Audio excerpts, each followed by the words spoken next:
Like कोलपाल मध्ये जरा loss book करायला लागला. का स्ट्रॅटेजी नाही, फक्त ऑप्शन की फ्युचर?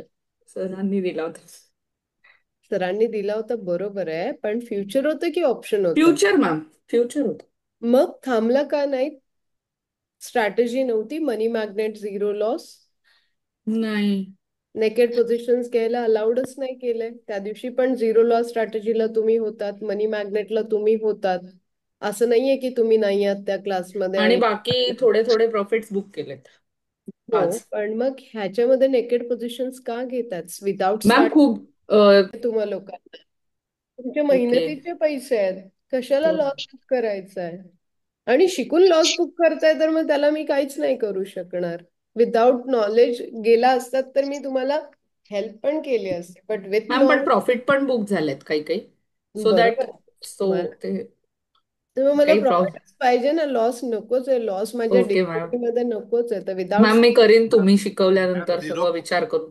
तुम्ही शिकलात, तुम्ही शिकलात, मला तेच म्हणायचं, तुम्ही शिकलात मागच्या बॅच मध्ये 10% जरी शिकला असाल तरी ते पण अप्लाय केलं असतं तरी लॉस नसते झाले, एवढंच मला म्हणायचं. नका करू ना, खूप मेहनत करता तुम्ही पैसे कमवायला. तुमच्या दोन हो मुली मॅम. आहेत, ज्यांना दोन मुली आहेत त्यांना तर बिलकुल हक्क नाही आहे खरंच मॅम, हो ना. पैसे कमवण्याचा. हो मॅम. Yes. बाकी कोणी काय ट्रेडिंग केलं का? बघितलं? आवाज बाहेर येत आहे. केलं, बघितलं, असं काय केलं?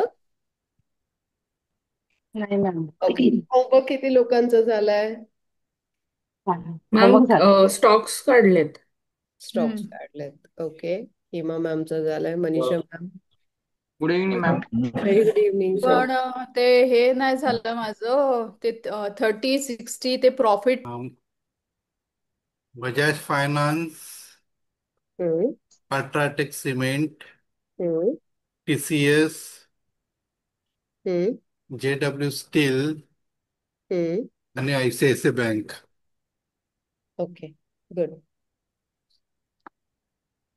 सबसे बेस्ट क्या है, ये वाले बैच में सबने होमवर्क किया है, और सबने होमवर्क करने के बाद स्पेशली सबने कोई कॉमन स्टॉक्स नहीं निकाले, सबने अलग अलग स्टॉक्स निकाले। ये सबसे बेस्ट बात थी आज के इसमें। कशात अमोल सर? किती येस. चांगला प्रॉफिट आहे आज? हो ma'am. Okay, good, perfect perfect. चलो, गुड सर, जाऊया पुढे। जाते येस. हैं आगे। सॉरी रीटा मैम, इन लोगों को डांटना पड़ता है, पुराने बैच के स्टूडेंट्स को तो मराठी में डांटो तो ज्यादा बेटर होता है, आपको समझ नहीं आएगा, आप डरोगे नहीं। सो होमवर्क सबने अच्छे से किया है, क्वाइट गुड। फॉर्मूलेस दे रही हूँ पहले, उसके बाद में बताऊंगी। पहले मुझे बताओ कि कैसे लगा, होमवर्क करना कितना जरूरी है वो तो फॉर्मूलेस के बाद चले पता चलेगा। होमवर्क करके कैसे फील हो रहा है आज?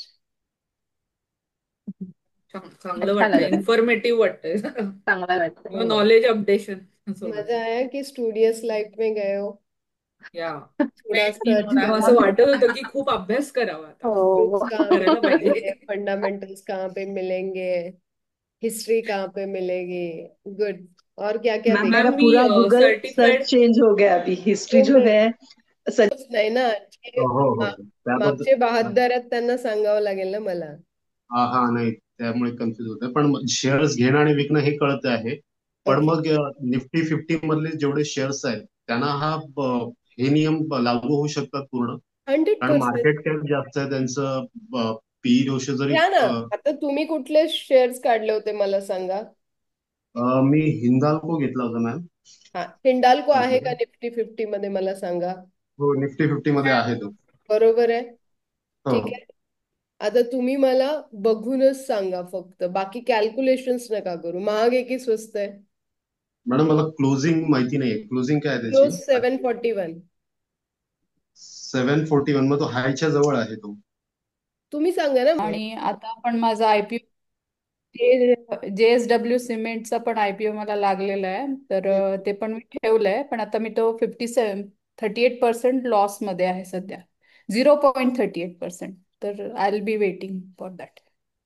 असं. आता जिकडे तुम्हाला लॉस होतोय ना तिकडे हे 2 फॉर्म्युलेस करा आणि एकदा ट्राय करा त्याला 58 वीक स्ट्रॅटेजी मध्ये बसवायचं. हे फॉर्म्युलाज तुम्हाला कुठल्याच बुक मध्ये नाही मिळणार, मी लिहून देते. हे फॉर्म्युलाज खूप वॉरन बफेट वापरायचे जेव्हा त्यांच्याकडे कॅल्क्युलेटर नव्हते. आता आपल्याकडे कॅल्क्युलेटर आहे, आपल्याकडे बॅलन्स शीट आहे, आपल्याकडे एव्हरीथिंग आहे, तर त्याच्यामुळे आपल्याला लॉसेसचे चान्सेस बिलकुल नसायला पाहिजे. क्लियर? बढ़ते आगे. और एक होमवर्क दिया था, Rita ma'am, Priya ma'am, Devendra sir, Surekha ma'am तुमचा हाँ आवाज नहीं है बिल्कुल, विशाल सर, वो कळलं? तो स्टॉक लिखना था ना मैं समझता मैं बिल्कुल बोल सकती हूँ।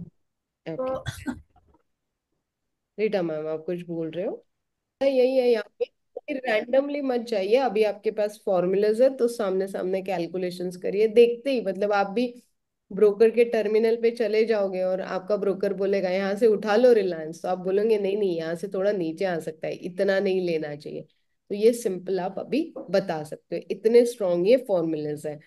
तो सिंपल जैसे हम लोग बचपन में फॉर्मूले सीखते थे और यूज करते थे वैसे ही. फिर हम लोग गए थे कल, हमने before market, after market, live market data लिया था. आज कितने लोगों ने फॉलो किया वो? कैसे होने वाला था मार्केट? देवेंद्र सर मार्केट खाली कसं उघडलं? काल वर जाणार होतं असं म्हणलेला. हो पण मॅम 690, 685, 680 वाले कितनी बार स्टॉप लॉस हिट हो जाते हैं और फिर टारगेट आते हैं. ऐसे कभी हुआ है? कभी ट्रेड किया है yes yes sir? Devendra yes sir, ma'am, Kuldeep sir, तो most of the time most of the time ऐसे होता है कि आपका stop loss stop loss high लेके ही है जाता है मार्केट. और फिर आपका टारगेट आता है. क्या करते हो ऐसे टाइम पे? आप लोग निकल जाते हो, फिर री एंटर करते हो, क्या करते हो? Same process ma'am, same. Again and no again. Ma'am, one day one ma'am trade. मेरा 2-3 बार हो जाता है क्योंकि कंफ्यूजन हो जाता है बहुत. दॅट्स व्हॉट, हे नाही करायचंय मला. ओके, यहाँ पे मैं बता देती हूँ. सबसे बेस्ट है ईशान सर की स्ट्रैटेजी. आई थिंक इन्होंने 10,000 का 20,000 रुपए किया है. Ten yes yes. Thousand rupees का 20,000 with in a 20 days, I think. Yes ma'am. With in a 20 days, only class K knowledge pay, only classes K knowledge में. इसके पहले कुछ आइडिया था ईशान सर आपको? नो मैम, इसके पहिले मेरे को कैसे म्हणजे लेना आहे मराठी या सांगा. कसं कसं घ्यायचंय ते कळत नव्हतं. मी हे कळायला लागलं आता ह्याच्यामधनं, की बाबा कुठली स्ट्राईक प्राइस घ्यावी आणि कसं काम करावं हे कळायला लागले. सपोर्ट रेजिस्टन्स टेक्निकल टेक्निकल फार मला हेल्प मिळाली सपोर्ट. सरांकडून. Yes. So simple is that यहाँ पे कि आपका पैसा दे better day intraday. Okay. Yes. तर मॅडम इंट्राडे मध्ये एव्हरेजिंगची स्ट्रॅटेजी वापरता येते का? म्हणजे जसे स्टॉप लॉस हिट होतात म्हणतात, तसं जसं डायरेक्ट. बिलकुल तुम्ही वापरू शकता जर तुमच्याकडे सपोर्ट आणि रेजिस्टन्स आहेत, तुमच्याकडे पूर्ण त्या स्टॉकचा डाटा आहे, तर तुम्ही वापरू शकता, अगदी वापरू शकता. म्हणजे जसं आपण एकदम